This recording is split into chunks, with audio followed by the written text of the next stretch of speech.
नमो अरन्ताणं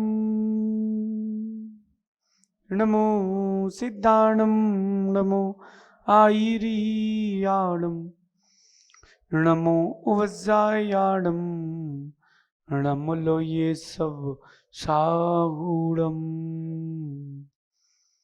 पंच परमेष्टि भगवंतों की, आचार्य भगवान गुरुवर विशुद्ध सागर जी मुनराज की।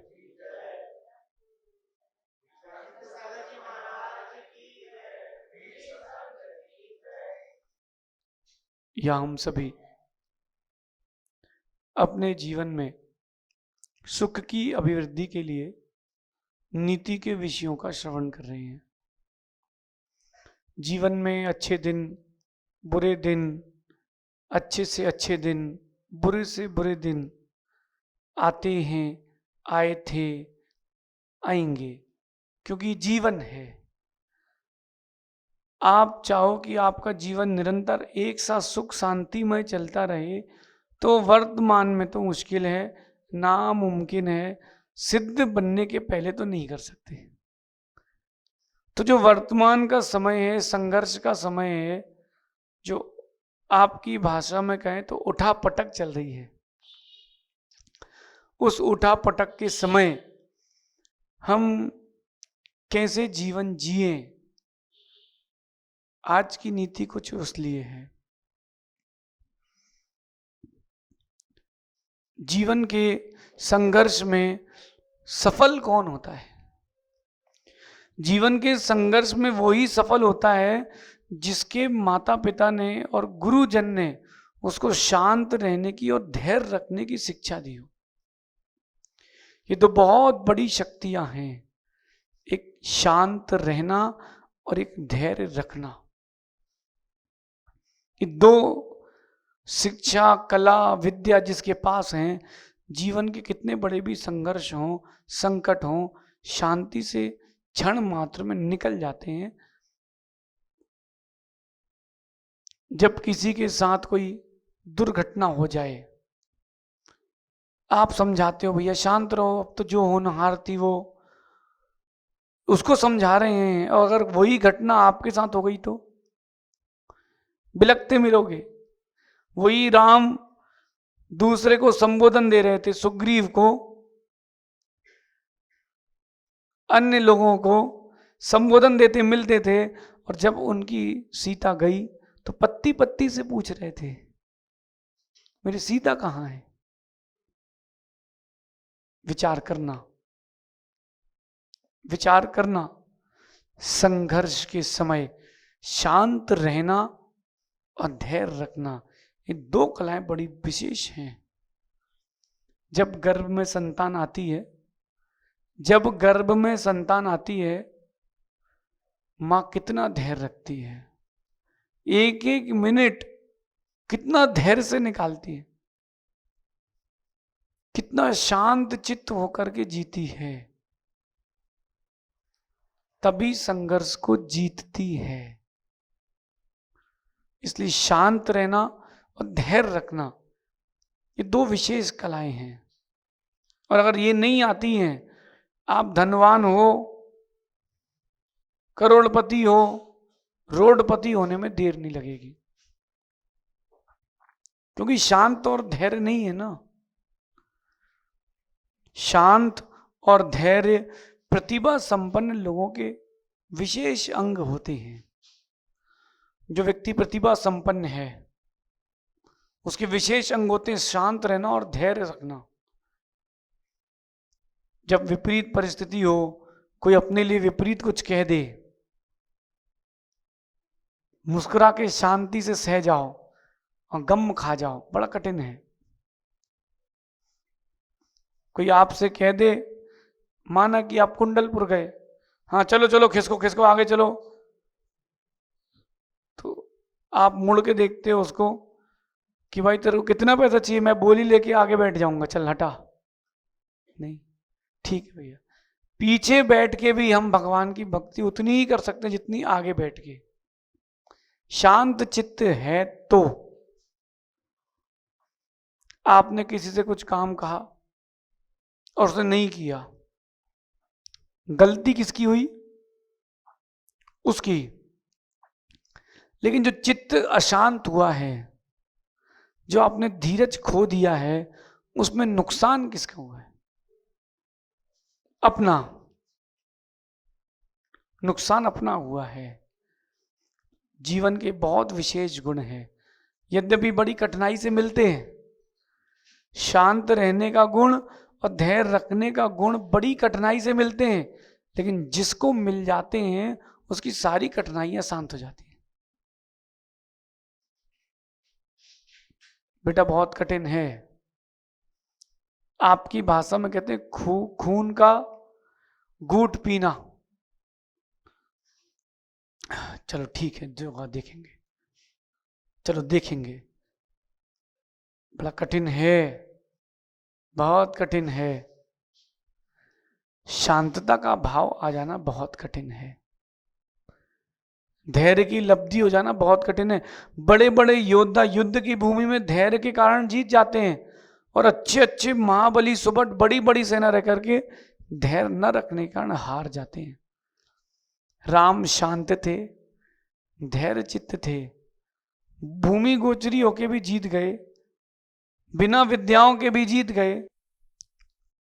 राम शांत थे, धैर्य चित्त थे, बिना किसी विद्या के उन्होंने लंका जीत ली। और रावण बड़ा पराक्रमी था, विद्या का स्वामी था, लेकिन शांत चित्त ना होने के कारण, अधीर होने के कारण वो हार गया। अगर धीरज होता तो अपने भाई को अपने पास ही रखता। कुछ लोग कहते हैं कि स्वाभिमान, ये स्वाभिमान मीठा मान है, मतलब बताना चाहता है कि मैं कसाई नहीं हूं लेकिन है। बोले हमारे स्वाभिमान को ठेस मार दी। अरे स्व अभिमान मतलब मान के ऊपर अभी, और अभी के आगे स्व, और अब वो तो मान से बड़ा हो गया। नहीं, रावण और राम की कथा जीवन में भूलना नहीं। रावण और राम की कथा जीवन में भूलना नहीं। राम में अगर धैर्य ना होता, इतना लंबा समय कैसे निकालते? सीता में धैर्य ना होता तो रावण को स्वीकार लेती। शांत चित्त ना होते राम तो कैसे जीत हो पाती? ये उनका गुण था। वहीं आप देखो, लक्ष्मण थोड़े से उग्र थे, अंगद थोड़ा उग्र थे, हनुमान बड़े चातुर थे, बुद्धि चातुर वाले थे, लेकिन जो जो शांत रहे, जो जो धैर्य से जिए, उन्होंने लंबी जीत हासिल करी है। इसलिए शांत रहना और धैर्य रखना बहुत बड़ा गुण है।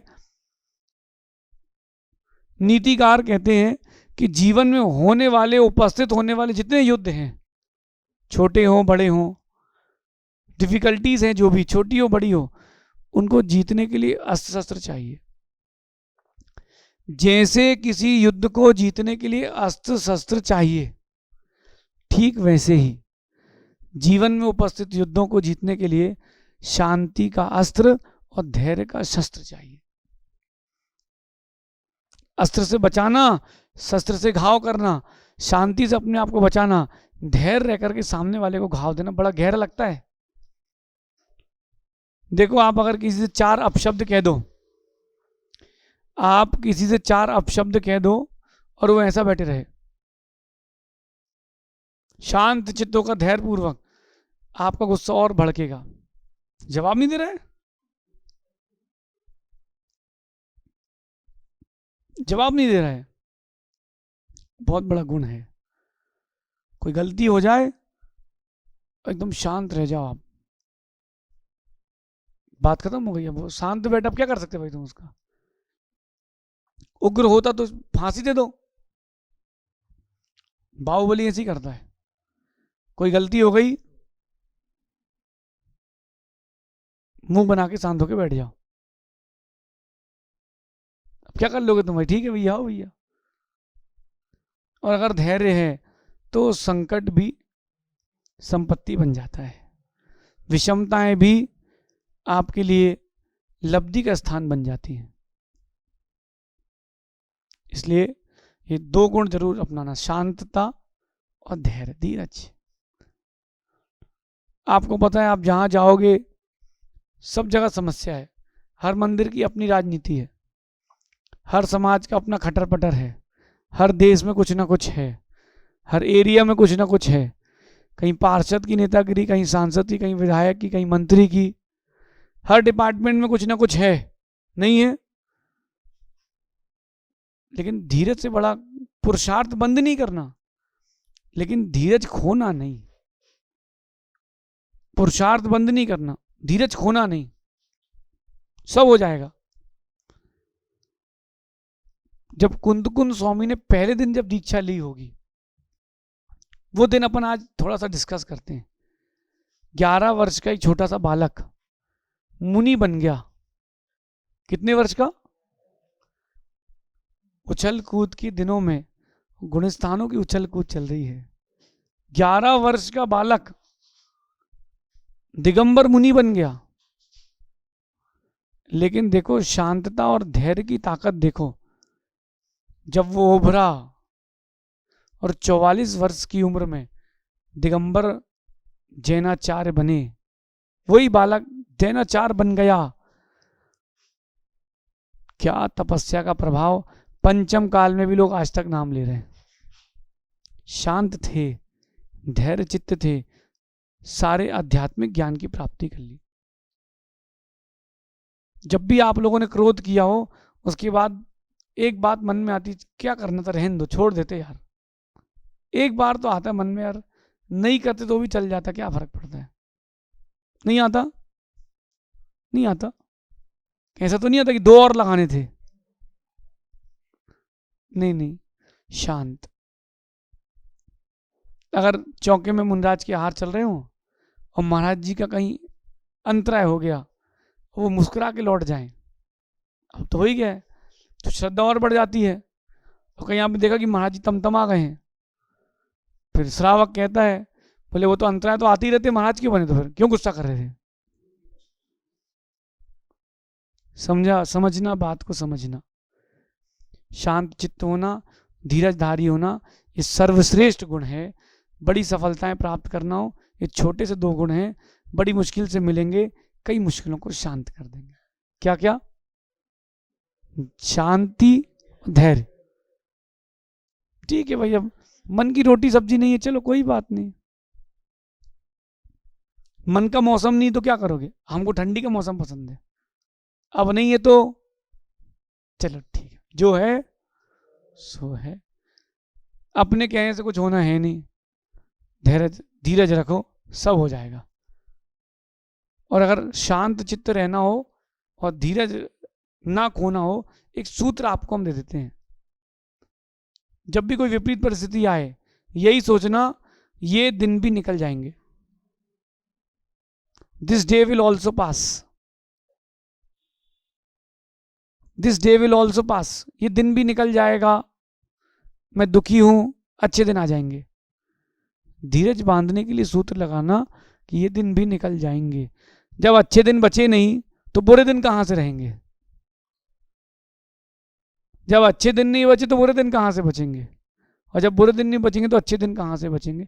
ये दिन निकल जाएंगे, बस मुझे धीरज नहीं खोना है, ऐसा भाव रख करके आप करना, बड़ी बड़ी सफलताएं मिलेंगी।